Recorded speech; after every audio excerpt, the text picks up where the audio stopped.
एक बार की बात है। एक राज्य में एक राजा राज करता था। उस राजा का एक मंत्री था जो कि बहुत ही बुद्धिमान था। वो अक्सर कहा करता था कि जो होता है अच्छे के लिए होता है। एक दिन राजा और वह मंत्री बैठे हुए किसी विषय पर चर्चा कर रहे थे और साथ ही राजा अपनी तलवार भी साफ करते जा रहे थे।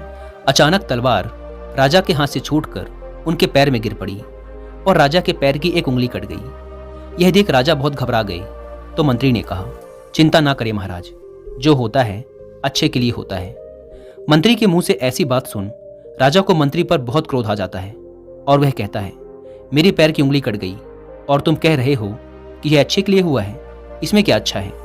क्रोध में भरा राजा सैनिकों को आदेश देता है कि इस मंत्री को कैद खाने में डाल दो। कैद खाने में डालने की बात सुनकर भी मंत्री को जरा सा भी दुख नहीं होता और जब उसे कैद खाने की तरफ ले जाया जा रहा था तब भी उसने यही कहा, जो कुछ भी होता है अच्छे के लिए होता है। उसके चेहरे पर जरा सा भी डर और चिंता का भाव नहीं था। वह खुशी खुशी कैद खाने चला गया। यह सब देख राजा को बड़ा आश्चर्य हुआ। उसने सोचा, कितना अजीब आदमी है, कैद होने जा रहा है और कह रहा है कि जो होता है अच्छे के लिए होता है। इस घटना को कई महीने गुजर गए। फिर एक दिन राजा अपने कुछ सिपाहियों के साथ जंगल में शिकार करने जाता है। वो सभी अपने घोड़ों पर सवार होकर जंगल में काफी अंदर तक चले जाते हैं। राजा जब एक हिरण का शिकार कर रहा था तो वह हिरण का पीछा करते करते उस घने जंगल में बहुत अंदर तक चला गया और अपने सैनिकों से बिछड़ गया। हालांकि वो उस हिरण को पकड़ तो नहीं पाया, लेकिन वो उस घने जंगल में खो गया और रास्ता भटक गया। जब राजा को यह महसूस हुआ कि वह अपने सैनिकों से बिछड़ चुका है और रास्ता भटक गया है तो वह रास्ते की तलाश में इधर उधर घूमने लगा। वह जंगल से बाहर निकलने का रास्ता खोज ही रहा था कि तभी उस जंगल में रहने वाले आदिवासी समूह के लोगों ने उसे चारों तरफ से घेर लिया।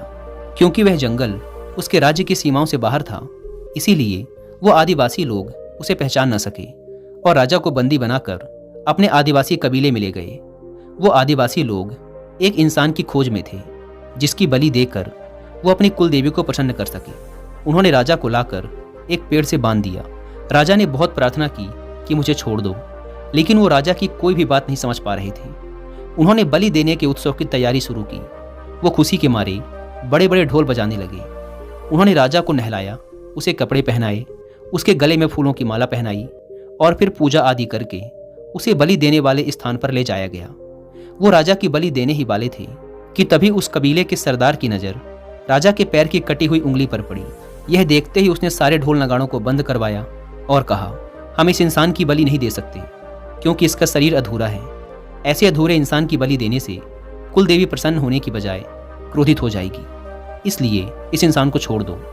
अंततः उन लोगों ने राजा को आज़ाद कर दिया और फिर राजा रास्ता खोजकर खुशी खुशी महल वापस आ गया।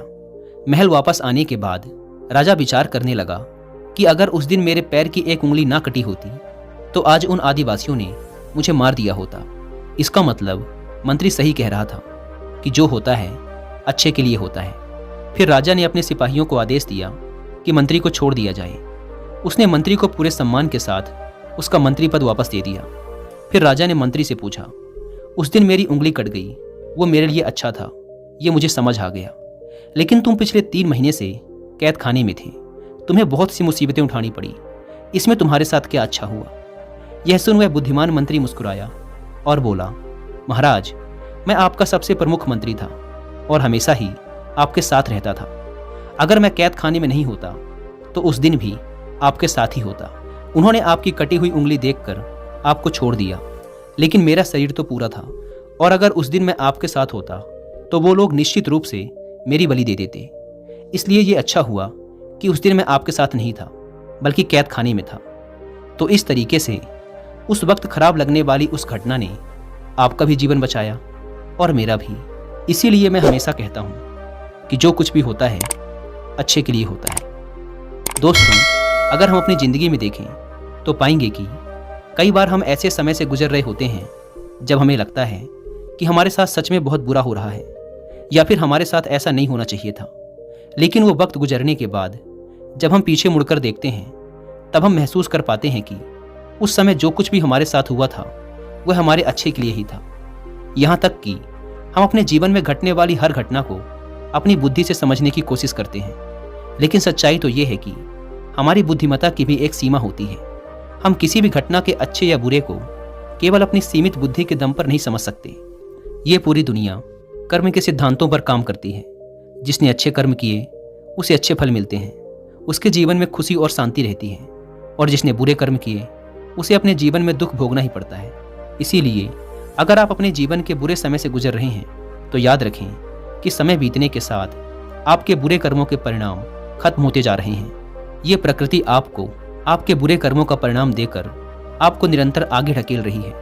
और अगर आज आप अच्छे कर्म कर रहे हैं तो बहुत ही जल्द आपको इसके अच्छे परिणाम भी मिलने शुरू हो जाएंगे। ध्यान रखें कि ये दुनिया हमारे किसी दुश्मन ने नहीं बनाई, बल्कि उसने बनाई है जो सबका भला चाहता है। इसलिए आपके साथ कुछ गलत नहीं हो सकता। तो अपने भीतर से ये बात निकाल दें कि आपके साथ कुछ गलत होगा। और एक बात हमेशा याद रखें कि जो होता है अच्छे के लिए होता है।